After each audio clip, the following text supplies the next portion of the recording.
বাবারে বাবা! কদিন ধরে যা বৃষ্টি হচ্ছে, এটা গরমকাল না বর্ষাকাল একদম বোঝা যাচ্ছে না।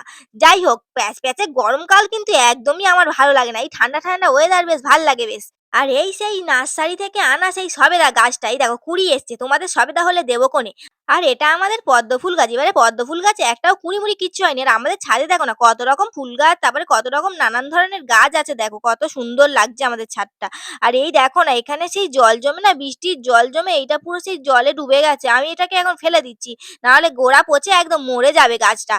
আর এগুলো সব আমাদের শখের গাছ, বুঝতে পারলে? এগুলো নষ্ট হয়ে গেলে মন খারাপ হয় না বলো তো? আর এই দেখো না এর কাজ বাজ নেই, এখানে এসে বসে আছে শোভকাটা। আর এই দেখো এইটা আমি বানিয়েছি, তাই আমি মনের খুশিতে আনন্দে নাচতে লেগে গেছি। আর এইখানে দেখো আমাদের ছাদের আঁশফল গাছটা আছে না ওই ধারে, ওইটা পুরো পড়ে একদম ছাদটাকে নষ্ট করে দিচ্ছে। যাগে এই আঁশফল হলে তো খাওয়া যাবে। আর এইটাকে তোমরা পায়খানার ঝাঁটা ভেবো না। এটা কিন্তু আমাদের ছাদেরই ঝাঁটা। জল-ফল পড়ে না এরকম হয়ে গেছে।